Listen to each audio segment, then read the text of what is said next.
Not gonna work. Okay, I'm sore from my workout. There we go. That's better. I thought we were going to have 30 seconds of lead time, but we didn't. We are live, folks. This is Lindsay Hudson with SPS. So you heard some of the lovely ladies just having some banter back and forth. The good thing they didn't say nothing bad about people, but we are okay. I thought we had 30 seconds. This is Lindsay Hudson with SPS. I want to welcome you guys to the SPS virtual recruitment forum. I can't thank my panelists enough. We are going to be joined by another esteemed panelist, Mr. TJ Kelly, as he traverses through the Midwest. He's going to jump on board. But again, Lindsay Hudson with SPS. I want to thank everyone for tuning in. There's a lot going on in the city of Detroit right now. My heart is always in Detroit. I'm a native Detroiter, though I'm in East Lansing. My guy Horatio Williams, who's been one of our sponsors, he's actually having an event as well. There was just some little scheduling mishaps that went on. And I also want to shout out another event that's going on. I got George Ward and Raphael Peterson. They're going to have their podcast jumping off probably right now too. And the reason I want to make a point is that sometimes we have this thing where we're saying, why are people doing the same thing at the same time? But I look at it as people have stuff going on and there's a lot of information transpiring. So I just want our listeners to know that whether they can watch us live now or they go back and dissect what we have, take advantage of all that information that's out there, whether it's the State Champions podcast, getting up with Horatio in person, or just taking advantage of what we have. Also, just with that, just really want to go to our panelists. And I'll just start with no further ado. I'll start with Miss Lakita, the Coach Gantz. When she heard no further ado, she knew it was going to be her. She looked up. And I got TJ coming in now, too. TJ, you good? We live right now. You on the road? You okay? Can you hear me? Yeah, just passed by DeKalb, Illinois. Okay. Well, we know which way you're headed. But we are live. We just started. We were just doing introductions. We want you to be safe and be careful. And don't get too excited when you're making your comments because we want to keep you on the road and be safe. But with that, I just want to go around. I was going to start with Lakita to do an introduction. Probably needs no introduction, but for the sake of formality, I will do that. Been a good friend of mine for a very, very long time. It's ironic that Willie Green of Cooley High School has taken on a new head coaching position because that's when you and I used to battle. I wanted to hurt you bad on that court. Stone, I wanted to hurt her so bad out there, man. Like I didn't even care. I'm talking about bowls and all, but she was a great competitor, and now I've come to be a great friend. Lakita is doing some great things with Speaks Volumes, if I'm saying that correctly. She's doing parent consulting as well with a number of other things. I want to put this real cool visual up so our can get more information about Lakita. That's right, student athlete and parent consultant, and she's definitely equipped to do it with her background. I'll give you a chance, Lakita, to talk more about your background and tell your story, but also your son Robert is a great young man, along with being a great ball player. So Lakita, with no further ado, you want to just introduce yourself to the panel and to those who are watching? Yeah, I just want to say I'm a former student athlete myself, turned coach and teacher, which is a blessing that was called upon me by God. And then after coaching, or I should say while coaching, I had a son, and now I am a full-time basketball mom, trying to get him through the same process that I went through, but I went through alone because my mother did not know, or my parents didn't know. So my goal in life right now is just to help parents like my mom who didn't know, so that they can help their children have better opportunities and reach the mountains that they are trying to reach. Great. Thank you, Lakita. We look. Uh-oh, did we lose our host? All right. I think so. Oh, no. Are we hosting? Okay, I don't. Well, let's go ahead and hold tight with our introductions. Okay, there we go. Keep going, Anika. Thank you, and Anika Akins. Thank you very much. Go right ahead. I'm like, did we lose our host? Well, I was about to say Coach Stone. I was gonna let Coach Stone go next. Exactly. You know, I know my position and I play it. So Coach Stone, have at it. All right. Hi everyone. Great to be on this panel, and I'm Lamonte Stone. Been coaching for almost 30 years now. Former player, coaching at high school level, collegiate level. River Rouge High School was the only high school job that I've coached at, but I also coached at Bowling Green State University, Eastern Michigan University, and Ohio State University. And I'm a big component of raising young boys and trying to turn them into great men. And I do it through coaching. You know, some people do it through other avenues. I just know how to do it through coaching the game of basketball. That's who I am. Great. Son, I appreciate you. And I don't want to let this moment go by without talking about our friendship over the years. You being a great confidant and someone who's always been supportive of SPS and what's going on. So I'm very happy to have you here. I also want to make sure those who are making comments get their recognition. Kwame Simmons, our guy, says, what's up, Lakita, Nika, EJ? Oh, my God. See y'all. He said, get loose. He said, get loose. All right. Shout out to Kwame. I'll just keep going with Anika. Do you want to share now? We got to bring you back. How do you want to do that? Sure. No, I'm good. I'm good. Thank you for taking over the hosting duties temporarily too. I wasn't taking over anything. I just didn't want dead air. Right. No dead space. Go ahead. Anika McEvans, longtime athletic administrator, former coach, former student athlete, and one of my currently working with Detroit Public Schools Community District as a program supervisor in the Office of Athletics. And one of my, biggest accomplishments and things that brings me the greatest pride is I am the momager of 3, 2 current college student athletes, as Team No Tuition. So very, very excited about that. And, my mission in life has just been to basically provide as many students as possible with the same opportunities that my children were afforded. My children were very fortunate to have a great village around them. And that was intentional and by design, but they benefited from a great village. I wish I could take all the credit, but I can't even take, a piece of it. A lot of it belongs to coaches and people that were in their lives. So I just want to make sure as many kids as possible have those same opportunities.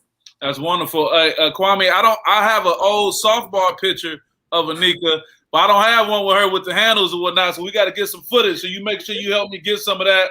So we can do it for posterity. But they said your handles was in effect, Anika. Is that right?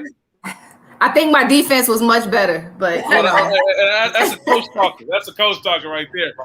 Shout out my guy EJ. EJ, we're gonna bring you up, man. EJ Harrelson, brother. I appreciate you. You've always been very supportive of SPS and what's going on. Always been willing to share information, and in many cases, being the sharpest person in the room when it comes down to talking about the NCAA. Yeah, I'm gonna give you your props. Yeah, the NCAA and what people need to do, and being very practical. And I think a lot of our young people should take advantage of you being in the building when you're at a game or at an event because of the pathway you can offer them, whether it's at Wayne State.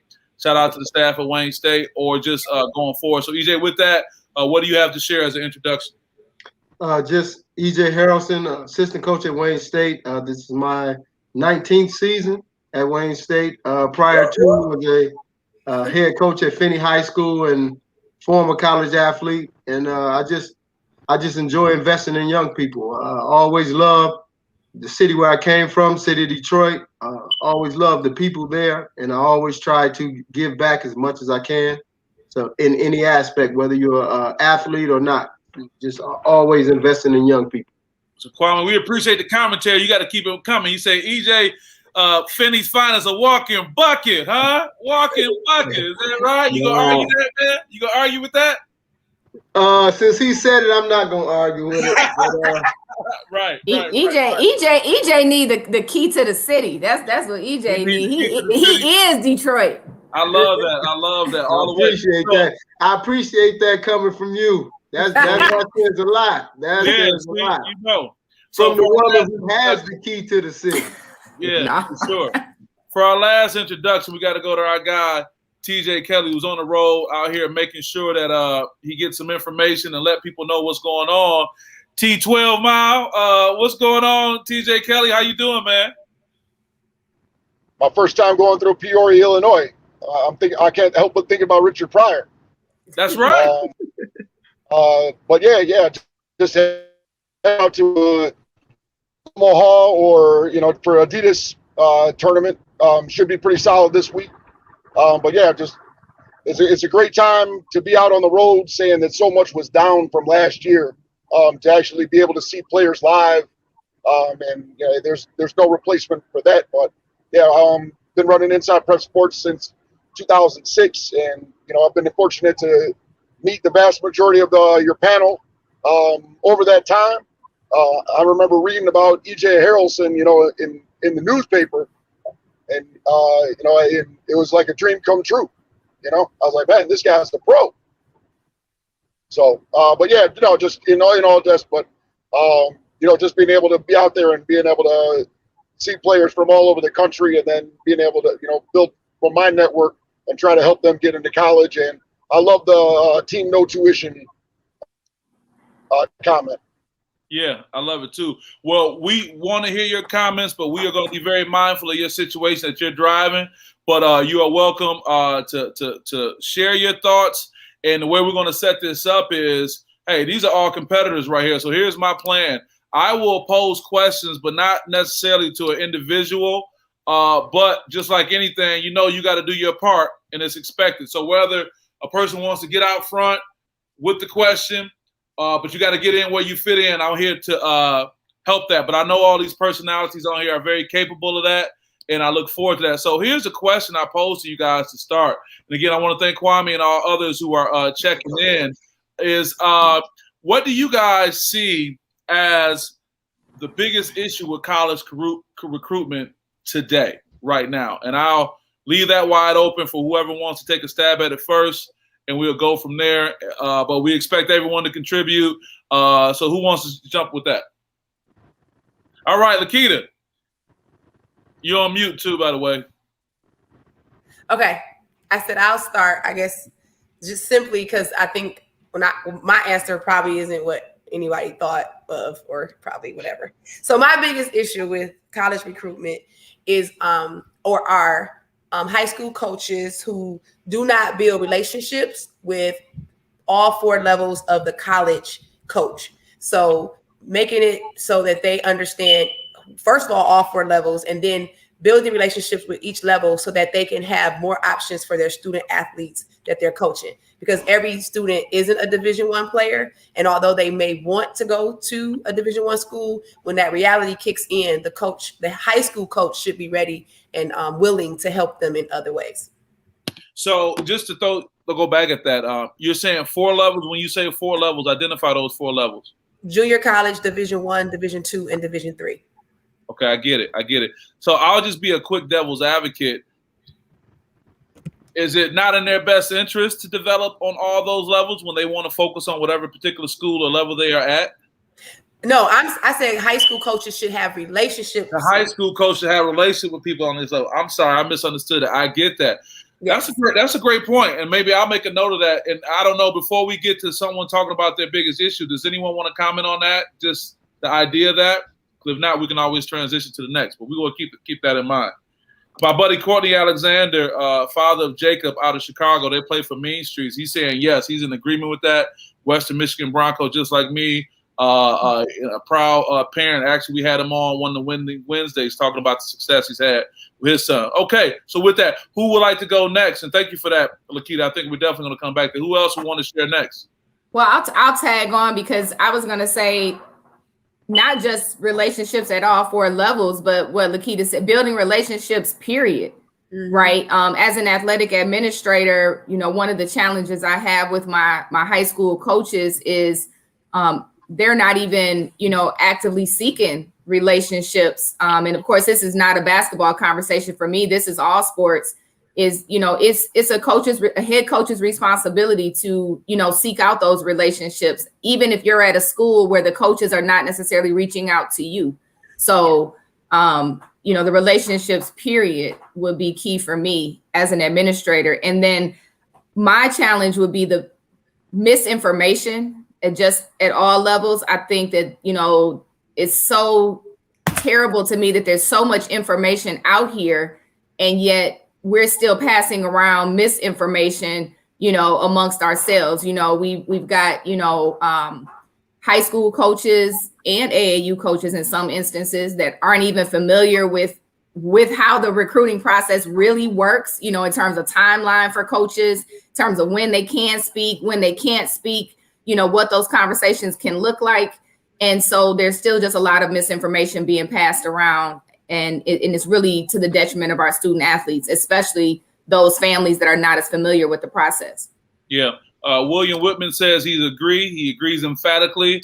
And my guy Courtney says facts. What I will do because I know we do have two coaches who've coached both collegiately now in past and on the high school level. I'll just defer to one of our coaches that can also talk about the biggest issue in sports too. But also, what do you say to that? Why is it that coaches aren't really reaching out? Are they fearing being exposed? Are they fearing just they focus on other things?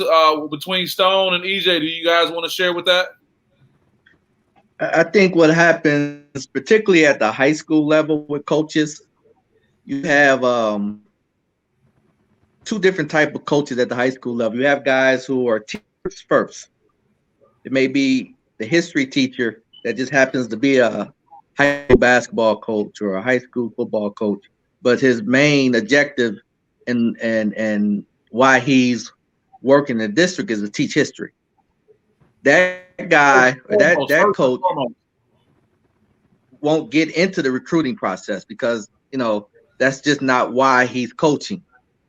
But what happens is, and particularly in the metropolitan Detroit area, you probably have maybe in the area 10 high-profile schools that most of your student athletes that are positioning themselves to play Division 1, 2, 3, or junior college basketball, they're going to one of those particular schools, and they're going to those schools primarily because they know that the coach is working for them as a student athlete to get them to the next school. Or it may be kids that were there before them, they see go to Division 1, 2, 3, or junior college to play sport. So they're positioning themselves to be the next guy in that program to go play and get their tuition paid at the university. So now as a parent, I gotta have that knowledge. If I put my kid in a school that, maybe a great academic school, but the athletic piece isn't equivalent to the academics. So I can't, as a senior, if my son as a senior complain about that coach and say, hey, why didn't you help me get my kid a scholarship, when at that point you need to do your homework on that particular program. So it's a catch-22.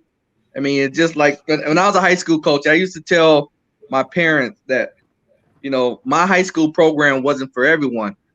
Just like you have honors English, honors math, honors science, our high school program was an honors basketball program at the high school level. Like that. And because we were an honors basketball program, if your son did the things that were asked of him in this program, you probably were going to get a scholarship, and I didn't promise what level, but you were probably going to get a scholarship to at some level.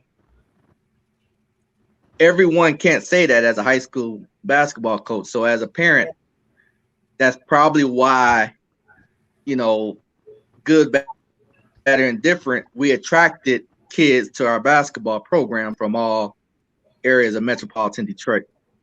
That was great. We have Aaron Mays, who's been a big supporter of the SPS podcast. He says, so basically, you need coaches who are invested in coaching, and he emphasized that, and all that comes with it. And you talk about that, Stone, from that time where, in most cases, and EJ, as I get ready to go to you, you know this as being a former high school coach, same with you, Stone, the coaches were in the school. They were in the building.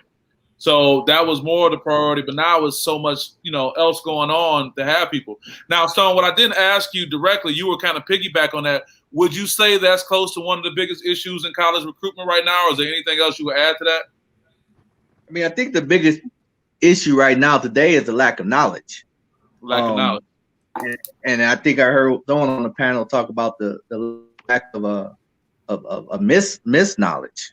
Yeah, the misinformation. Knowledge that's not misinformation. Yeah, knowledge that's not correct. I coach at Ohio State. You always make mistakes in recruiting. But one of the guy I work for, Jim O'Brien at Ohio State, when we made a mistake on the recruiting, and we always say, well, this kid's not enough to play for us. Maybe we need to find a different school for him. His thing was, that's not that kid's fault. We didn't do our job. So exactly. I'm not, his thing was, I'm not gonna, remove this kid from our family just because we made a mistake. That's a lot of integrity right there. They don't ship him back home because he wasn't who they thought they were. Like, that was our fault. Right. Right. And that goes into evaluation. It goes back to fit, right? So as a high school coach, or as the player, or as the school that is recruiting the player, fit would be my next thing, like the biggest issue. And that's why you see so many student athletes transfer, because somewhere in there, either the student athlete was evaluated wrong, or the fit wasn't right, and the student and the parent did not understand that enough to know, just because they want me and it's Division I, this is not the right fit. Yeah. Fit is important. Someone, and actually, it's a perfect segue for you, EJ. I remember many times when you and I being out.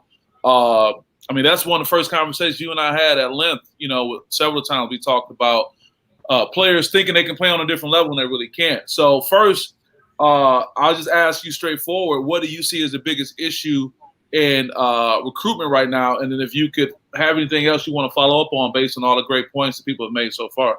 Okay, so just to kind of go off that one question that you went around with about the coaches reaching the high school coaches and the relationships with college coaches, I think that most of them may not reach out just because they want the traditional recruitment courtships, which is coach see a kid, coach inquire about the kid, and then that initiates the recruitment process.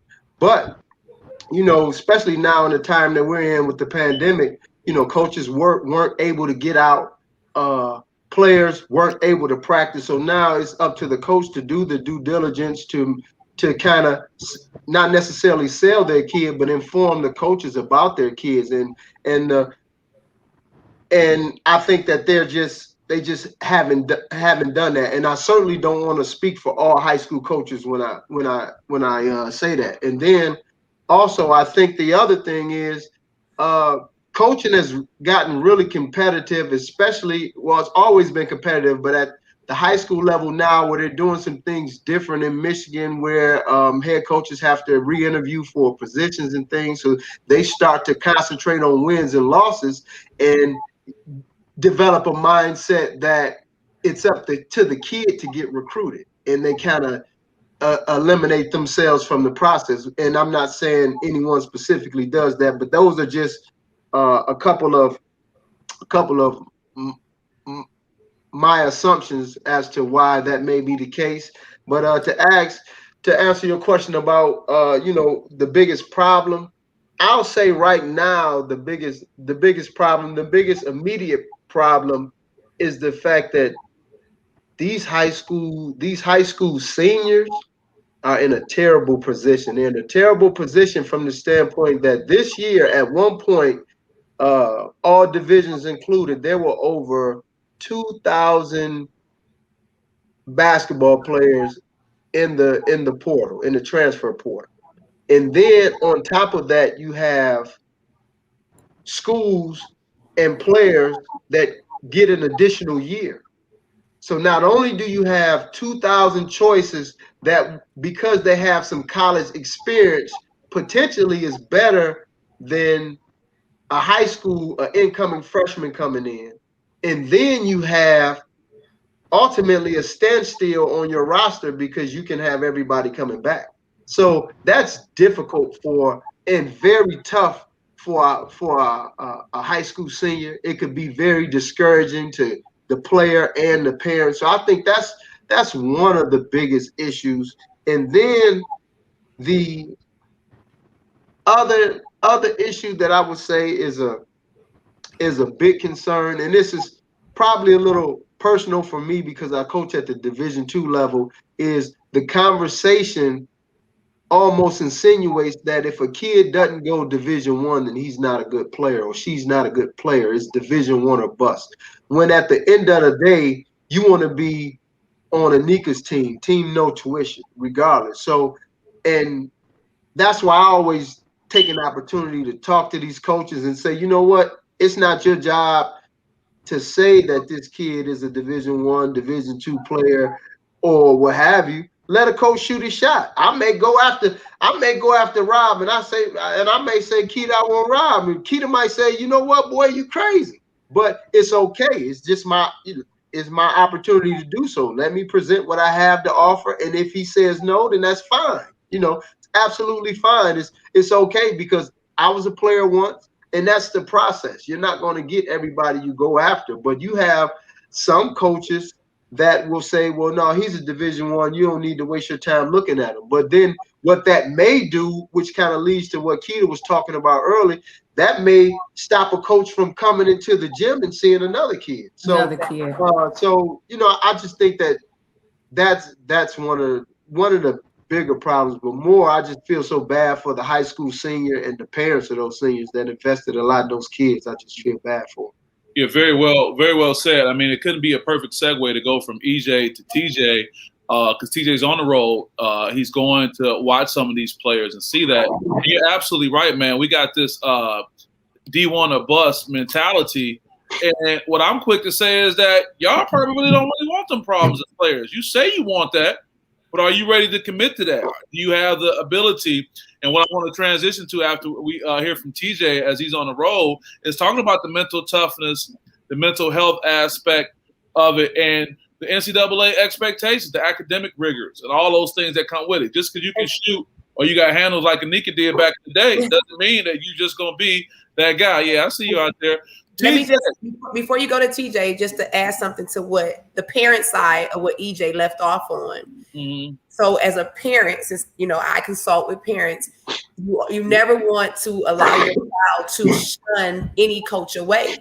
You never want a kid to say, oh, you know, I'm looking for another level, or I'm trying to go higher, because then they fought that relationship, or harm that relationship. And again, now that coach, because as I know student athletes that have to come back to that same coach that you told, oh yeah, I want to go to a higher level, but now you're back sitting in that coach's face asking to be a walk-on. Like what? Like, so please, as a parent, teach your children or your student athletes that you always respect every coach that comes in your face. You have a conversation and you tell nobody that you're too good for them. Courtney, right on time, said facts. Respect all coaches. That's really important, man. And with EJ's point about the numbers, as I go to TJ right now, with what's happening, like, it's such a backlog that the coaches have the ability to just sit and say, I'm going to look at these senior grad transfers, or I'm going to look at keeping these kids around. So the kid that's looking down on a community college opportunity, that may be the only opportunity I have. So you've been very patient. And again, shout out to William Whitman saying absolutely. TJ, you've been very patient. Like, I can't really tell you moving. Okay, you are moving, all right. But tell me what you thought about the comments that have been made, but more importantly, share with me what you think may be the biggest issue with college recruitment today as we speak. To the main question, I think that reality is the key component.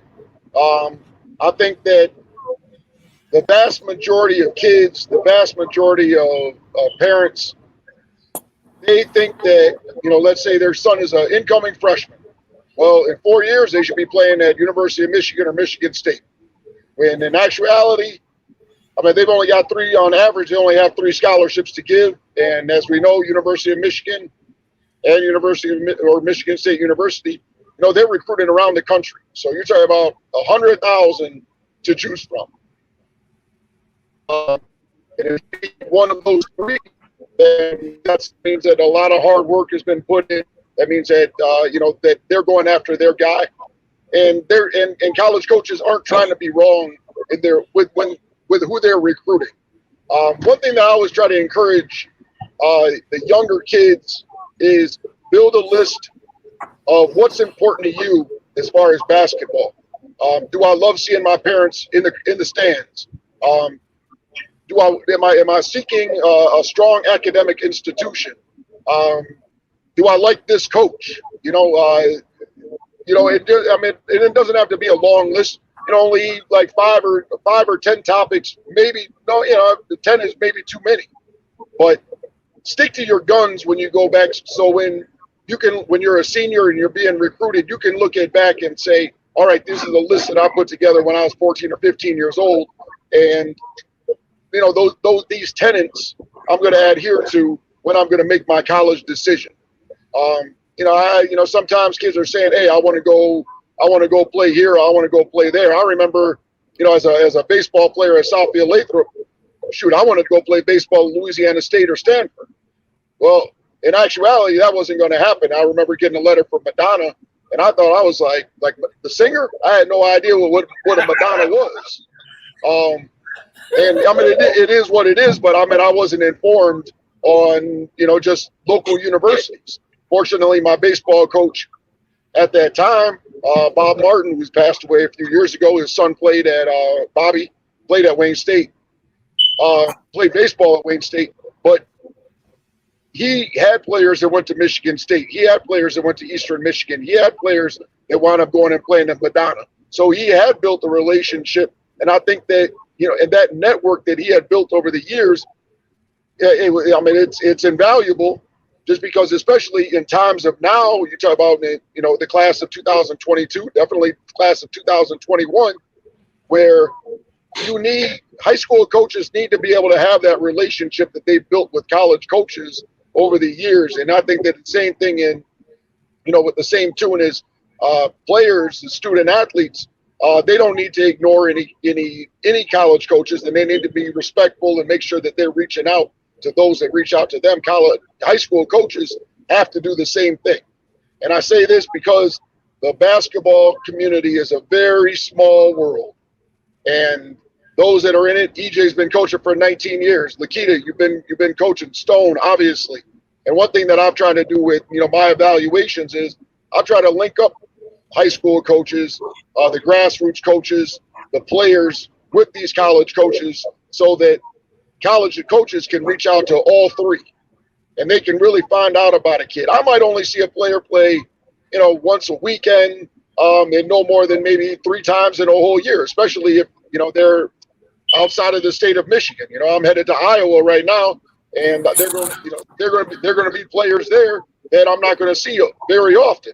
And so what I have to do is I have to reach out to the AAU coach or the grassroots coach. And if I have an opportunity to reach out to the high school coach and find out further information, then, that's going to help in finding a fit. I'm going to be 100% honest. If a kid from Iowa, if he's a farmer, and he's from a rural town, the chance that he's going to be recruited by Wayne State is probably going to be pretty low, just because it's 100%. It's a complete 180. You're talking about being right downtown. You're talking about the hustle and bustle of being in a major city where you're hearing cars beeping and all this other stuff, rather than hearing chickens or roosters cock-a-doodle-doo in the morning. And so I think that, going back and finding out more information, I think that would also cut down on the transfer portal. But I think that there are a lot of kids out there that are saying, wow, this is some great gear right here. If I go and transfer, I could go get some more great gear. You got kids nowadays, they'll say, oh, well, I broke up with my girlfriend here, I'm about to leave the situation. And I think the other thing is with the transfer portal is you have a lot of kids that they're not willing to stick around and fight the battles that they're going to have later on in life. And in becoming, from an adolescence to a young man or a young woman to becoming an adult, you need to have those and be able to face those challenges, or otherwise you'll be running the entire life. Right. I get it. That's all I got to say about that. TJ, you're awesome. For the record, Patricia England, my mom, says she liked the list idea. So I had to shout out moms with that. So this is what I want to do, guys, in the interest of time and making sure that we can continue to get great feedback from you guys. There are a couple topics that we have, and one in particular that has really kind of had me motivated and almost led to this whole forum coming together. It is around the name, image, and likeness. But before I even get there, issues like mental toughness and mental health, NCAA registration. We talked earlier before we started that by your junior year, you need to be registered with the NCAA. And those listening need to know that many are not. There's a portal you can go on to. Parents can connect with the NCAA and be advocates for their children. There's also a way that a third party can get the child's security name and be able to go in and still advocate, not necessarily in the bad way. Athlete diets are important, social media. But what I want to do right now It's almost more so of an additional public service announcement. Talk about the status of name, image, and likeness in the state of Michigan, and name some of the players so our viewers can be aware. Then from that point to our panel, whether it's dealing directly with name, image, and likeness or those other things I brought up, you guys can add what you think is necessary for this. Coach Stone, I know you got an obligation that's going to have you step away. Are you okay right now? Do you need to step away for a moment to come back? I just want to check with you on that. I'll stay on. I'll stay on remotely though. I'll stay on. I'll move no around. problem. So let me give you guys an update on name, image, and likeness. In my past life, I was a lobbyist. And I kind of feel like that I still am right now. So I'm very familiar with the inner workings of Lansing as it relates to legislation. So without further ado, this is the bill, House Bill 5183, and it's very short. That's page 1, page 2, and page 3. So this big old name, image, and likeness thing that's taking the world by storm has a less than 3-page bill that refers to it. This gentleman right here is State Representative Joe Tate. District 2 is actually east of Detroit, the east side of Detroit. He's a former Spartan. He went to Michigan State and played football there. And like myself, served in the United States Marine Corps. All around good guy that I know of. He is the one who sponsored the bill. Now, currently as it speaks, and this is not to throw any shade to his office. I've been in contact with this office, telling them about the form, asking for some feedback and clarity, but I wasn't able to get that as of now. However, this gentleman right here is Representative Stephen Johnson of Wayland. He's from the west side of the state. He is the chair of the House Oversight Committee. And the reason why it's important to know who he is that is where the bill is. The bill is going to go to committee. Rep. Johnson has been very much in touch. We talked at length yesterday. He hasn't read the bill. He's not that familiar, which is not a bad thing because he's like trying to get more information. And another quick thing I'll say about him is it was his committee where the Let Them Play bill went to. All this thing that was going on about getting back and letting them play, it was his committee. So I say that to say, guys, these are the players as it relates to name, image, and likeness. And Courtney is telling me that thanks to Senator Napoleon Harris III, they passed in Illinois. That's right. He was big on that some time ago. So here's what I want to do to our panel. I'm going to let you guys jump in and get in where you fit in. With name, image, and likeness being upon us, with, like EJ and others said, the portal backing things up, where it looks like it's going to be more so the colleges are going to have their choice as opposed to being held hostage, as Tom Izzo would say sometime, by having limited access to players. My question to you guys, with name, image, and likeness on the horizon, where do you see our young people going, and what do you see things kind of transitioning to, and what can we do to help them the most? I know that's a very general question, but I think all of you are familiar with some of these topics, and you can bring that to forbearance. So I'll let whoever wants to step up go first, and after that person, the next one can go as well. So who wants to step up? So I'm gonna jump in. First of all, eventually it's gonna have to get through, right? Michigan, I know sometimes we're behind the 8 ball when it comes to decisions as it relates to athletics, but our big time colleges are gonna suffer if it doesn't get pushed through.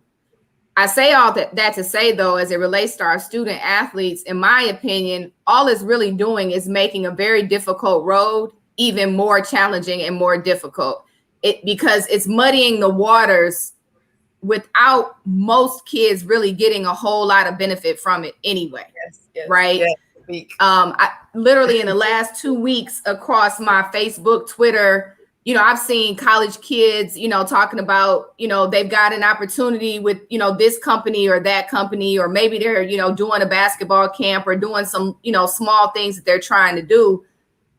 But in my opinion, it's for most student athletes, it's taking the focus off of what's already a very difficult road and already some very difficult decisions that, they're going to have to make, especially given that most of the name, image, and likeness legislation, it doesn't give them a piece of the college pot that's already out there where people are making money off of them. So saying that you can market yourself and you can make money yourself for yourself, for most college athletes, that just gives them one more thing to think about or worry about or navigate without much guidance. And that gets back to our first piece of misinformation. There's going to be a lot of people, in athletes' ears trying to convince them what are great opportunities. And we have to ask ourselves, I have to ask myself as a momager, Keita, EJ as a coach, right? Like as the guardians of the kids, how do we best guide them through that process to try and keep some of these vultures off of them?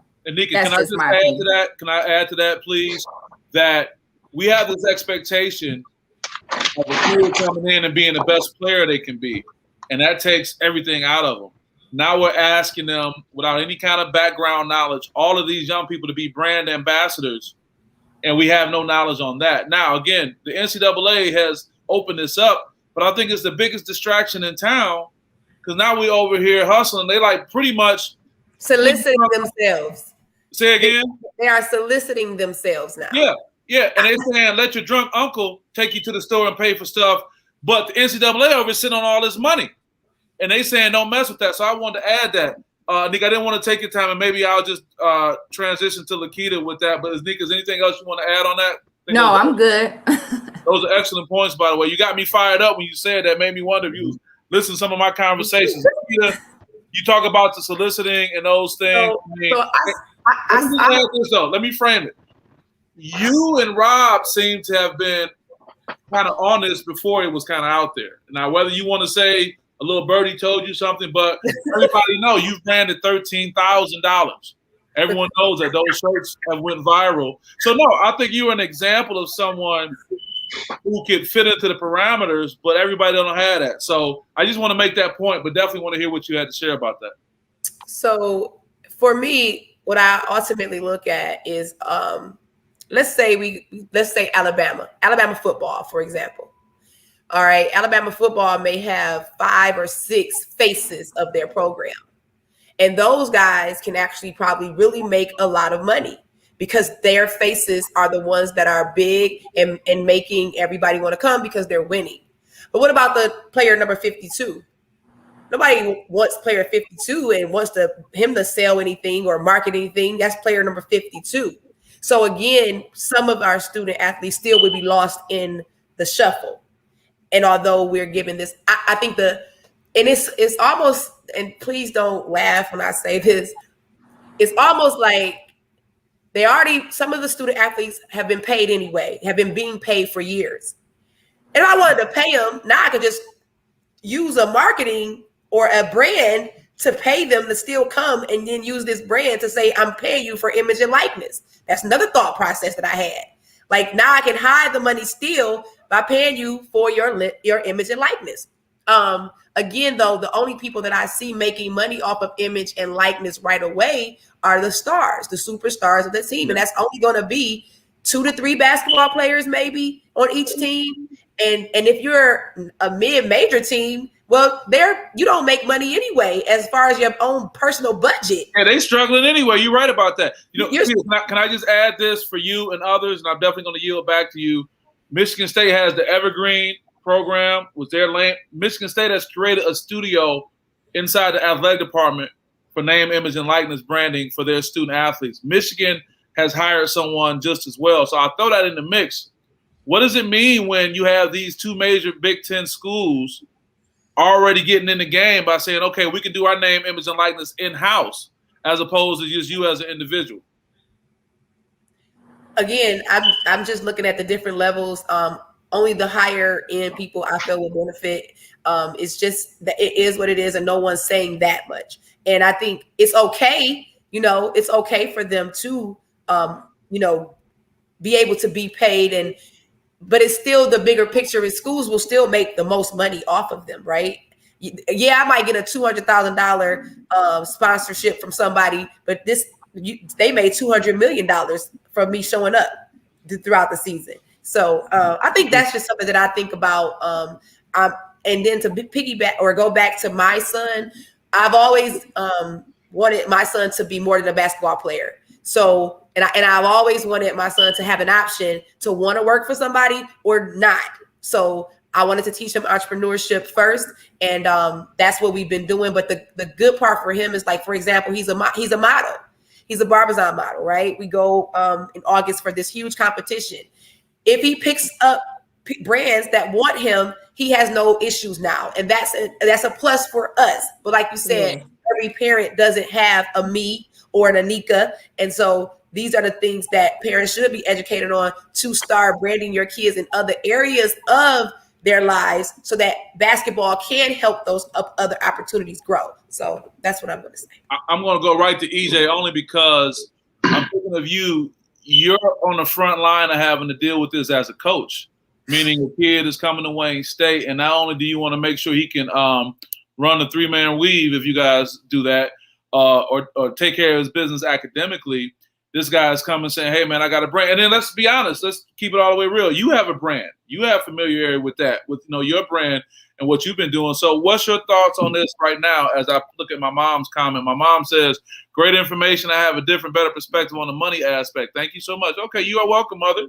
See, still learning and sharing. So, EJ, what's your take on this, man? Well, I just think it's a slippery slope. You definitely have to be careful for all the reasons that was previously mentioned by Anika and Keita. Just from a recruiting standpoint, it just allows the schools with the bigger budget to continue to get the best athletes.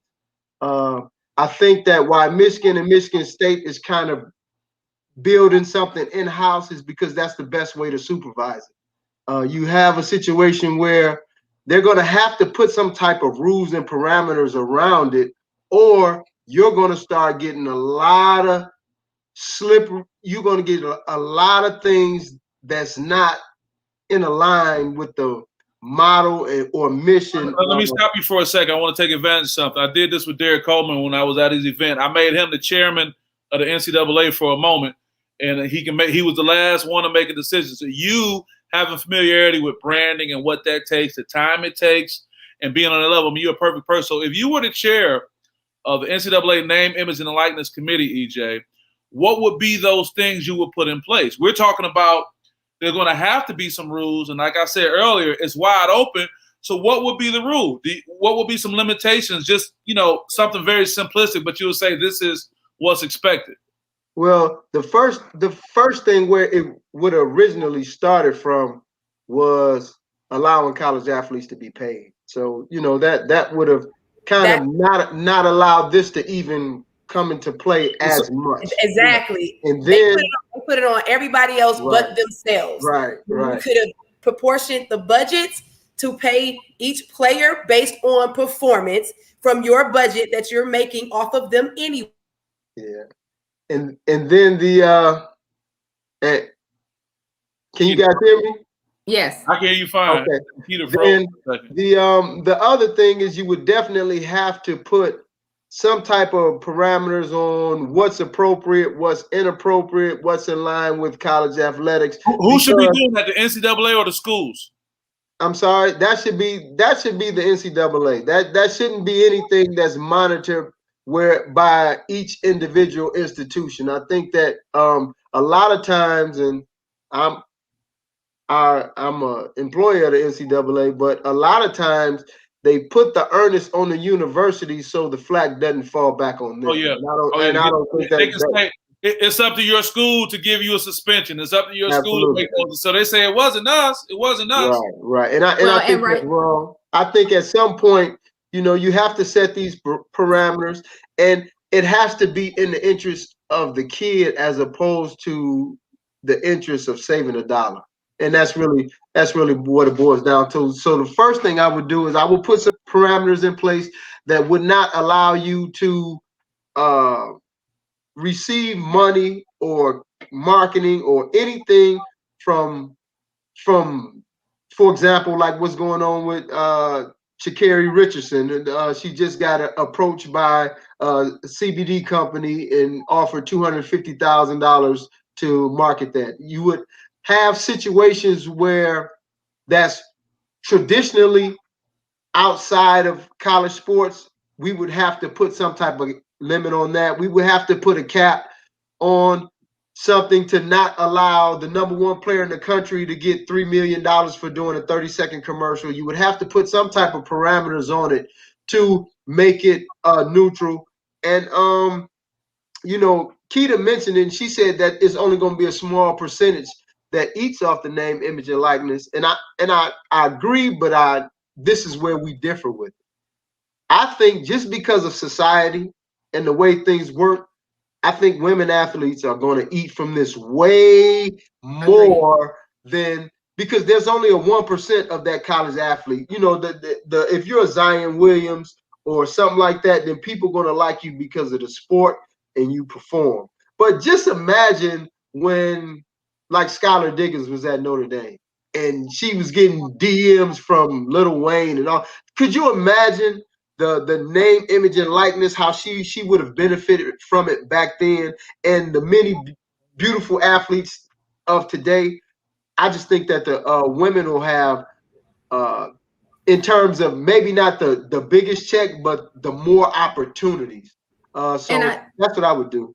And I would agree, and that's why I said it's something that's going to have to, it's going to be passed. Like in Michigan, we've got to push it through, right? And that's why you see Michigan and Michigan State, they built the studios. It's no different than a weight room, right? When you talk about recruiting. So they've got to have a studio because it's a tool for recruiting. We get that.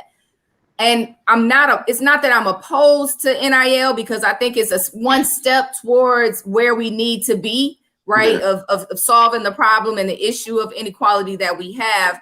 My concern comes as an administrator and as a mother, in that we are now placing so many of our athletes, and let's face it, when we talk athletes, we're talking a lot of brown boys and a lot of brown girls are going to be in yet another position where they could potentially be taken advantage of. And that really, really concerns me, that we don't have, again, the information, the tools, and the knowledge to help them best navigate this process, maintain their integrity, keep their focus on keep the important things important, right? And achieve what it is that they're really in college, most of them for, which is to get through school, get it paid for, and get their degree and move on to the next phase of their life. And that's the reality for most of the student athletes that are at school. And that's where my concern is that they are going to be taken advantage of.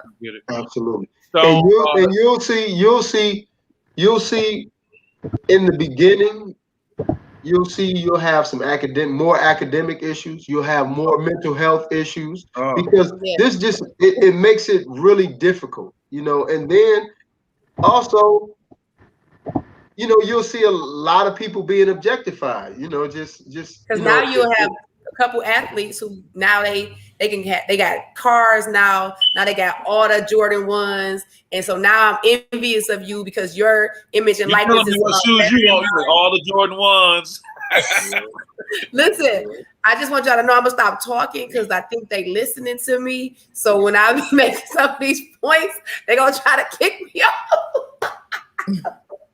So I was just trying to say limited stuff because they don't want me to tell too much. You see, that's when you know you made it big time. My transmission's coming through good, no problem, no, they're not looking. Everything's fine. What I want to do, I appreciate it. I want to get Stone and TJ in on this too. Stone, you were at a large institution. Think back to when you were there on those campuses and the boosters and all the support and all the media that went around that. What do you think that's going to be like now once they start adding this? And you're on mute, by the way, too, before you start talking. You're on mute, Stone. Sorry, it was funny you bring this up. I was at Ohio State when Maurice Claret was there. Wow. And can you imagine the money and you know what? I got a quick question, and we can come back to this too. Do you think name, image, and likeness would have saved Maurice Claret? I think it would have, because for him and what was going on with him at that time, it was about money. It was two issues with him. It was about how soon he could get to the NFL and how can he, make a little money in college the year he was there before he got to the NFL. Right. So yeah, I think it would have saved him a big deal, and he probably would have had a long NFL career because of it. Yeah. But as a coach, I read something the other day and I thought it was interesting. University of Miami, I think it was their football program. every kid in their football program is getting $6,000 because of a deal that a couple of the kids did. because of the deal that the university did, or the football program, the athletic department did. Oh, And I thought that was interesting because as coaches, you know, it's tough if I got a starting running back or a starting quarterback or defensive end with $1 million deal, and I got say my quarterback got $1 million deal, but I got the offensive linemen who are blocking and protecting my quarterback, you know, making 100, 200,000. You know, now you start having some chemistry issues within your team. So when I saw what Miami was doing with the $6,000, and that I'm sure that's just the start of it, because if Miami's saying 6,000, someone in their conference is gonna say, okay, we're gonna give out 10,000, and then now you got an arms race, and it'll get up to $1 million with Michigan and Ohio State and Alabama, those type programs. But I like the idea of what Miami was doing, where we're all equal here. You know, no one's above another. We're all in this locker room together. We all have, you know, one common goal. That's to win games. But we're all going to be equal. So I like what they did, and hopefully that's the direction that we take this with this.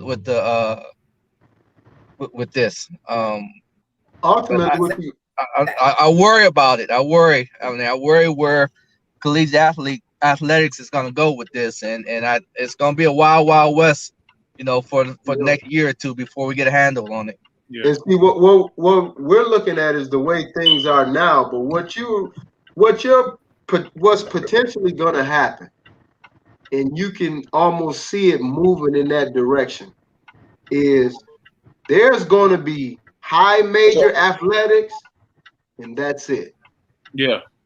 So what you're going to end up, because what is going to force smaller schools to do, they're just going to stay in the red. They're going to stay in the red. They're not going to be able to generate revenue. And to your point, and I'll bring TJ in a second, I think you understand, you know, I'll never forget, and I'll use UAD as an example. I know that's your alma mater, but I remember going from spending time at Michigan State. And I got to admit, man, being spoiled, just kind of being in that atmosphere for a long time. Then I came down and hollered at my guy, Coach Davis, Mike Davis. Shout out to Mike Davis. I was like, damn, it's different. You know, it was taking nothing away from UAD and their reputation as an excellent institution, a team that's good. But when you talk about the money that's in these programs, when you got, I was talking to the athletic director, and he was talking about some things they were working on and what they were trying to do. With all due respect, man, it's almost a step above high school boosters and trying to recruit and put stuff together. So to your point, and I'll bring TJ in too, what we'll just end up just seeing big time Division I sports, and that'll be it. I mean, in years to come. I think that it's almost on its way to being that. When you use UAD for example. So, and there's also some other things. Mike Davis is a great coach, and he's doing some good things there. I think the difference, UAD is a situation where UAD is in the heart of the city, and if you want to, I know when we played and in the years before us, and our entire roster was from Detroit. So with the exception of Desmond Ferguson, who was from Lansing, but our entire roster was from Detroit. So what that did was that brought an onslaught of high school players, coaches, everybody. So the gym would be filled from the top to the bottom, you know, from all the way. So I think in situations like that, where you're in the middle of the city, other things like recruiting the city specifically and getting guys to stay home, which is difficult now, but getting guys to stay home is one way to generate revenue. But I think when you start looking at, there was an article out that came out earlier before the season started, and they were talking about how all of the national championships for NCAA basketball, majority of them came from these Power 5 conferences. So what you're basically saying is these Power 5 conferences is paying for all the college sports, and this is specifically in basketball. Interesting. Bowl games, football can, NCAA doesn't get all that money, but all the NCAA money for basketball, Final Four that weekend, 90% of that comes from high major programs. So ultimately, what's going to happen is some of these schools, and you seeing them now contemplating eliminating sports. Some programs, they're eliminating sports. They have to. They're eliminating some women programs only, but it's hard because of Title IX. So it's a lot of things, and you see a lot of these programs are in the red, and that's why they're doing these different things to keep the money. But I think you're going to see it where smaller schools are going to be barely getting by. Yeah, I appreciate that. That was interesting to hear about who's paying for things. TJ, I can see the sun is setting. I can see it's getting a little. The sun is setting as you ride, and you've been hearing all this stuff as you've been on the road, getting ready to go see those young players out in Iowa. I mean, name, image, and likeness, man. Where are you at with this? What you thinking? First, I think that when players and anybody who's seeking money, which I imagine all kids will be after the, through the NIL, they're going to have to understand that business is cutthroat business. It's cutthroat. People don't care about what you are or who you are when it comes to money. I think that as people look to start businesses, they need to, especially the youth, they need to build a strong team around them. I think that one thing that universities might be able to do, and if you've got a strong business office or a strong business program, is to make sure that your players are taking the basic business classes, so that when they're juniors or they're seniors in high school, that they're still making sure their businesses can thrive, that they've built. Now, on the other hand, is what do you think is going to happen? And let's say I'm a hot name, I'm a 5-star recruit, and I'm coming in as a freshman to, let's say, Duke. Then all of a sudden, my sophomore year comes around and I'm not so hot anymore, and I'm starting to see my business lose money. A lot of these kids are going to start stressing out, and they're going to have practice. It's going to affect their play. It's going to affect their grades. So I think that building a strong team around them to make sure that everything can be grounded. And I think that while the Power 5 schools, the ones with more money, while they have the advantage, I think that some of the smaller schools, they can really go out there and figure out how they can, as a coaching staff, Coach Harrelson, you've got your own clothing brand. So one of the advantages that I think that you might have at Wayne State is to say, look, this is something that I've gone through, and I can help you coach through this. The other thing is, we're downtown. You guys are pretty much downtown Detroit, and there's a lot of new stuff that's going on there. So will you have an advantage over, let's say, Central Michigan? You're at Mount Pleasant, and you're just not in that. Let's say this. You're a town of. Hey, Central Michigan, they got the Italian kitchen, that restaurant, that one little restaurant. I know there's one restaurant I like up there. Yeah. Well, to that point, TJ. To that point, TJ, I don't think I would. Matter of fact, I know I won't. I would never use that as a recruiting tool. Just because that's not what. EJ, it's the truth, and everybody know it though. I understand that, but that's not what I got into coaching for. I've never got into coaching for those reasons. It's no different than me having a desire to be a Division I coach because it's Division I. What makes those kids any less than the kids that I have? So I got into coaching for whole different reasons. I'm not into coming to a kid's house, talking to his parents about playing at an institution of higher learning and branding themselves as a tactic to get them to come play for me. That's just too much into that for me. At the end of the day, we should be in the business of developing, and because I coach a man's sport, developing young men and teaching them to be productive citizens. And anything that you gain from our experience should have a moral basis, should have an integrity, based on your integrity and you as a person.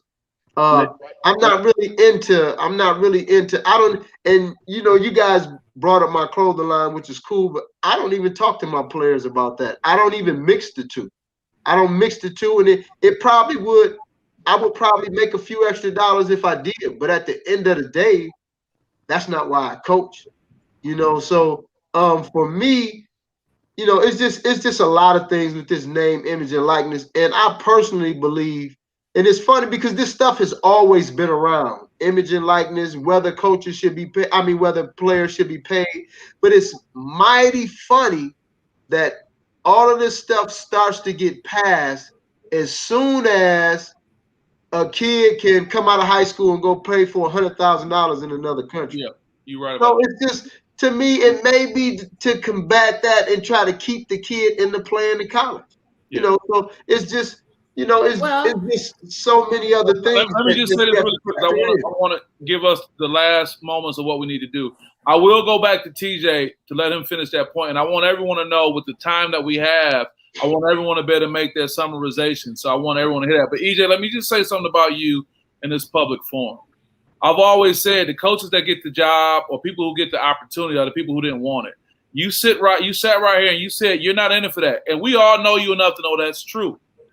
But the fact remains that people know what you've accomplished. They know you don't lead with that. So I say that to say, even though that's not your plan, that's not your goal, you're the expert right now because you've gone through it.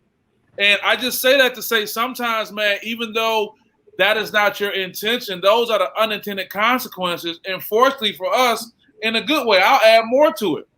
You in there just a coach, you focused on being where you are where your feet are, but you've got the clothing line, you well respected. The things that we talking about now, you've been talking about for years. So I just say that to say, no one's thinking you running no game, but you've accomplished so much that you can end up being a resource. I just want you to keep that in mind. Yeah. And you got a community of people who will come to your defense to speak to your credibility on that. So I know that's not what you're about, but that's just like saying, man, we all went out for a walk and you're the only person that know this neighborhood. So we're going to look to you, but like, I know you said you didn't want to lead the walk, but you got to show us where to go. Well, no, I definitely will lead the walk and I will definitely be a resource. The only thing that I was just saying was if anybody has questions, I'll give them my thoughts based on what I've researched, what I know about the rules, the people that I come in contact with. But I'm definitely not leading with that. You're not leading with that. I agree. I'm definitely not. Perfect time. And William Whitman made a very good point. I think it's applicable to you. He said, devil's advocate, why not teach these youngsters to be business-minded? So now it's like you ain't even trying, but since this is the game, let me show you this. But you didn't lead with that. Well, no, you always, ultimately what you're doing, even when you're a college coach, you're teaching the kids to think. The best basketball players have to think, and they have to think at split decisions. You're in an institution of higher learning, so you have to think. So now, the biggest struggle with people not deciding to go into business is the fear of being in debt or the fear of this retirement security package that you have at the end of working for somebody. So that's really the biggest fear of people going independent. But if you have, because of a lot of young athletes and a lot of guys that we recruit, they do want to own their own business, but they have to understand that that's a big term, and that falls under a big umbrella. So if you want to own your own barbershop, you don't have to be a business finance major at a university. Right. So it's just understanding what you're trying to do. But any kid that's around me, I'm gonna find out what you want to do, because we're gonna have way more life and academic conversations than we will basketball conversations. See, basketball is the easy part because we both like it. Right. But I just have to get you to understand that your academics is equally important. And your academics may not just be what you learn in your books. I mean, it's other things that allow you to be smart. So, Right. it's just, that's where I'm at with it. So I Lindsay. will definitely teach somebody about owning their own business. Go ahead, Lindsay, Stone. real quick. Oh, no problem. Go ahead, Stone. Thank you, EJ, too. EJ sounds like most coaches that have been in the business 20 plus years, that got into the business for all the right reasons and for the young men that we coach. And now it's like they've thrown us a curveball, and it's not what we have got it's not what we do. It's not why we do what we do. So I think over the next few years, you're going to have probably your older guys retiring from the business, and probably some guys maybe getting out of collegiate athletics and starting to do some other things. Yeah. Somebody said facts, EJ. So this is what I'm going to do. TJ, I do remember, I want to yield back my time to you. Let me just say this really quick, and then we can have a flow to wrap it up. I want to yield back to TJ, and then Lakita, I'm going to let you start with summarizing statements as we wrap up. And Anika, we'll go there. Stone and EJ, we'll finish with you if everybody's good with that. Yes. I didn't hear no complaints. So yes. I want to yield back to you, TJ, and then can you use this moment for your final comments as well, if you don't mind? We appreciate you staying focused. You like you got a good driving record, man. You're doing the speed limit and everything. You jinxed. Hey, I learned from some of the best DOT drivers out there. Greyhound buses were very much a part of my life. So, but what I was, and I didn't mean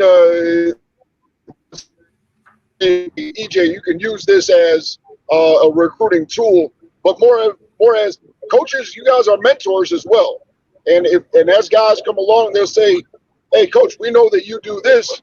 What do I got to do as far as paying taxes? What do I got to do as far as promoting my image?" And I think that that's one of the things that you might have an advantage of. And I think that when, what Lindsay was talking about is, hey, the neighborhood, you can go around. He definitely jinxed him. Yeah. Or, we're going to go down to Chalmers because it's a little bit better, or whatever. Yeah, all I heard is Chalmers. But just knowing the neighborhood, just knowing the walk of life of owning a business, that I think that's one of the things that kids are going to ask you when they get on campus. After you have done your job is recruiting, coaches for your student athletes for the right reasons. And to go on further, one thing that I brought up earlier was that, like student athletes, when they're freshmen and they're sophomores, and when they get ready to make that decision on where they're going, when you talk about 19 years ago, I know that you have a mental list of certain things that you wanted to achieve, and I think that you hit on those when you were talking, and that's developing young men because you're a men's coach into becoming prosperous citizens and being able to help out the community that we so dearly need help in. And I just think that you would be, as well as other coaches, are prime to lead the way as kids come along and they're asking and they're questioning, they're saying, hey, this or that, or they're saying, hey, I think that this is a good idea. And you could be like, man, that's not a good idea, man. Nobody's buying CDs anymore, just to use that kind of as an example. But I think that there will be coaches that will be able to reach out and they'll say, hey, I used to do this or I used to do that. Let's think about like, Damon Stoudemire, talk about, was he at Pacific? He was in the NBA. He was involved in marketing. I'm not sure, I don't think he had his own shoe brand, but I definitely know that he was making money in through different sponsorships. And I think that some of that will help him mentor his players when they come and ask for questions about the unknown. And that is going out there and making, hey, this ain't shoveling snow and mowing grass as a side gig, that you're doing in high school or working at McDonald's or something like that. When you own your own business, then that means that you have to be the one that's taking care of building a strong team that's going to be around you a team that's not going to undermine, a team that's going to make sure that you're paying taxes, a team that says, hey, we need to go in a different direction here or there. And, you know, like as I hit on earlier, hey, like a lot of kids, they're student athletes, they're mentally fragile. And so when they see that their business is doing well and they made, let's say, 50 grand, 100 grand, and all of a sudden they're not used to the up and the highs and lows of owning a business, and all of a sudden that 50, 100 grand ain't there, and all of a sudden it turns into 25 or even nothing, then how are they going to go about doing that? And then the other thing is, let's say a player, and you know, we know that their schedules are already packed in the first place.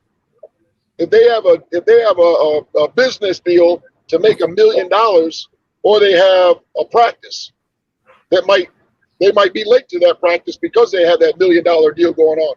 I mean, that's something that's real tough. I mean, we've all been in college, and shoot, we all know that money can be very, very tight. I remember going and collecting many of McDonald's coupons just so I can get through a Sunday because the dorms they didn't have food. So you know, you had to make sure you had that $5. And so, you know, just budget in your money. But at the end of the day, I think that you guys, the ones that are going to be able to mentor the kids that are looking to monetize, you know, their NIL, then you guys become that much more valuable.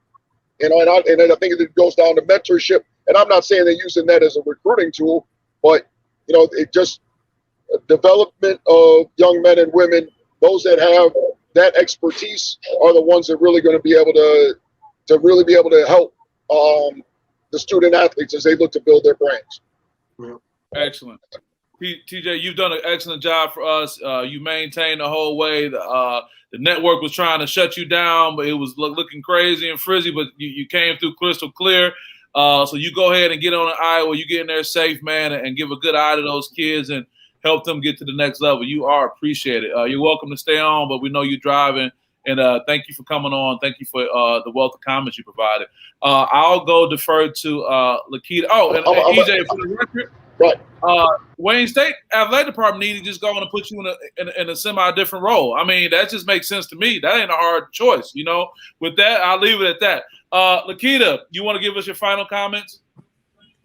I'm just going to say that I feel like everyone from the high school coach, the athlete, the parents, the administration of schools, everyone needs to find a way to be as educated or get as educated as possible during these times.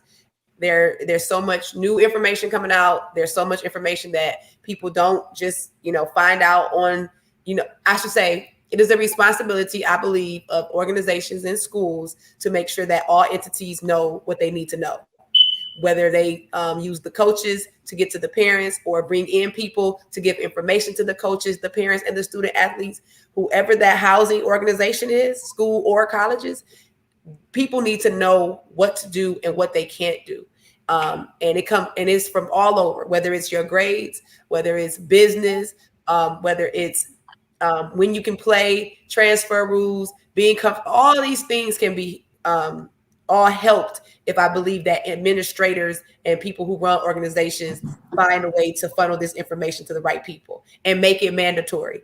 I'm going to say that again. You cannot coach for me if you cannot go out and develop and increase your knowledge in your craft. And that's one of the things that I did as an athletic director for Highland Park School Districts. That's important. Well, we appreciate you, Lakita, and all that you're doing. Our listeners and watchers need to know that you are an excellent resource as a consultant, and thank you for being involved, and we will keep you connected. No, thank you. Yeah, we'll transition now to Anika McEvans. Anika, thank you for holding on and what you've been doing from the start of the show to the finish. What are your final comments? So I guess I'm going to tag team off Kita's word of responsibility, right? And so our community, we just have to be better and do better, right? And you know, because we know that a lot of our young men and young women don't have the parents that know the system the way that we know it. They don't necessarily have the support system that, you know, we have or that our children have. And as a community, we have to be more vigilant and protect them even within our own ranks, of coaching or administrators, and make sure that the people around our young people take their responsibility, seriously. We went from talking about recruiting to NIL, and two common themes that came in both of those is making sure that our young people have a strong team of people around them, right? And that is where I feel, we are not doing the job that we should do as a community. We can do better, or we should do better of making sure that we're putting strong people, around our children, and those who are not operating in that manner, we need to be a little bit more vigilant, and if necessary, remove them from those positions, or not stand by and allow them to keep those, positions.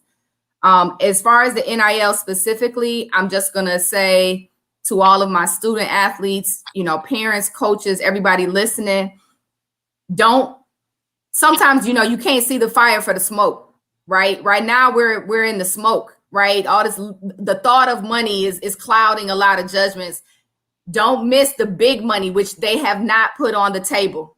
The NCAA is not sharing their money. The major college institutions do not have plans in place to, give the real money. And that's where this really should go if we're talking about being fair and, with this process. All this little money saying that kids can go out and, do their own hustle and, everything else, that the fight can't start there. Right.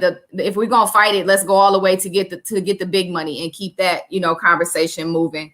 And then finally, I just want to say as parents, you are in control, and you have to guide the ship.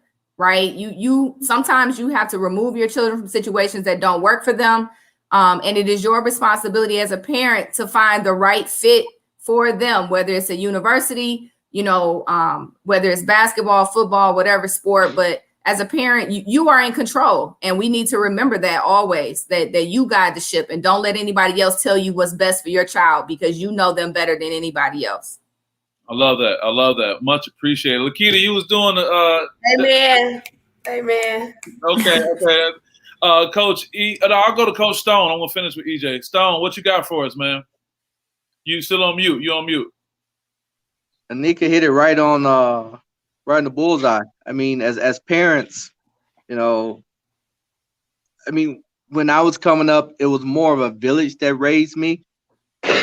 And we have sort of, over the last decade or so, lost that village. So as parents, we have to take a more active role in, the educational, athletic side of handling the success of our young kids. And I always talk to parents, and I tell them, you got a lot of AAUs going on, you have a lot of things going on for the youth.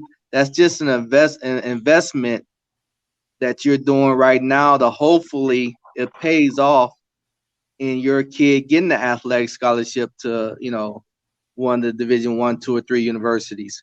But as parents today, we have to seek that knowledge. We talked about coaches that may not, feel that that's their job to help in this process. And, there's good and bad in every walk of life. So there's good and bad coaches. And that's where we as parents have to come in and not blame the coach, or not say, place blame or place fault.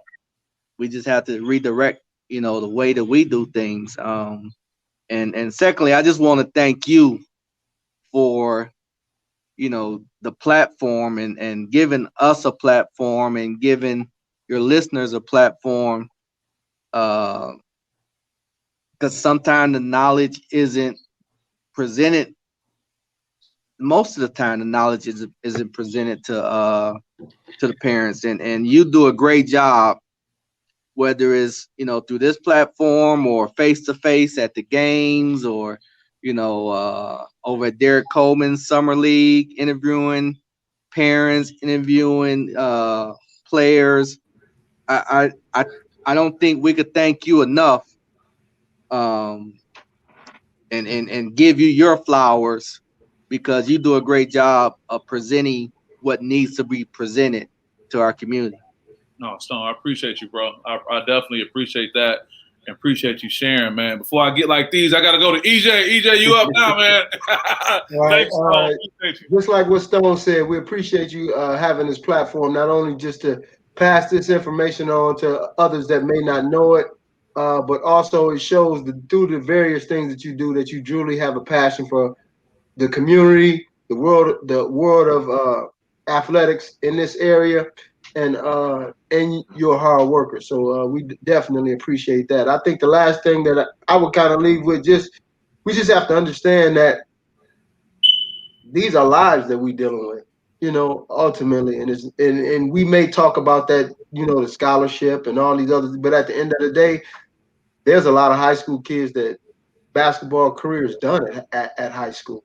And those guys are equally important, and you should be have just an effect on those guys' lives as the guys that got the scholarships. Because at the end of the day, you're still affecting lives. So just realize that, and then also as coaches, we have to have a desire to get better at everything we do. We never stop learning. I mean, everybody says basketball hasn't changed, but the kid that walked through your door has. And the way you deliver it to them has to change. It has to change. We don't coach. Coaching is different now. Your etiquette on the sideline has to be appropriate. Your conversation to kids, parents, has to be appropriate. You have to be very transparent and organized. So there's a ton of things that as coaches we have to continue and have a desire to get better at. And then lastly, we talked about these different scenarios. We talked about image and likeness. I just was thinking about a scenario when Anika was talking, and just saying that a lot of these kids don't really know what they're doing. So just imagine you being the #1 draft pick and somebody give you $50,000 just to be in the video, and all you have to do is stand there. You don't have to do anything, but the entire video is about guns and drugs. You may not be that first draft pick anymore, so you may end up losing your stock. So don't miss out on the big money just trying to get the small money. And building their brand. I'm sorry to interrupt you too, no, but you good. Building their brand and building their name is the message we should be giving all our kids all anyway. the time. Absolutely. Because no matter what, their name and who they are as people is all they have in this life. That's all we have. Absolutely. No, you're okay. That's right on time. And I'll just end with that. I could talk all day, but I'll No, you've done a great job. Hey, I can't thank you guys enough. Another shout out to TJ while he's traveling. I just want to say, and to finalize this, we're not done. I appreciate you guys being available, but as we go forward with this name, image, and likeness, you guys have brought up probably the best talking points we've heard on this subject, along with other things, because no one else is talking about it. But I do want you guys to be on standby when we come to the Capitol to have these conversations and individually start thinking about, like when I made EJ the chair of the committee, what would you do? Because I think we're going to have a chance to be at the table to influence us in a way that works for our children, whether they're on a collegiate level or the high school level. So with that, it's a little bit after 9. We stayed with our schedule and time. This has been great. I want to thank you all. Again, I want to thank Horatio Williams Foundation for supporting what we have, and I appreciate my panel. So with that, I'll let you guys go, and I'll be seeing you soon, and thank you for supporting SPS. Thank you. Thank you. Have a great night, everybody. Thank you. You all have a great night.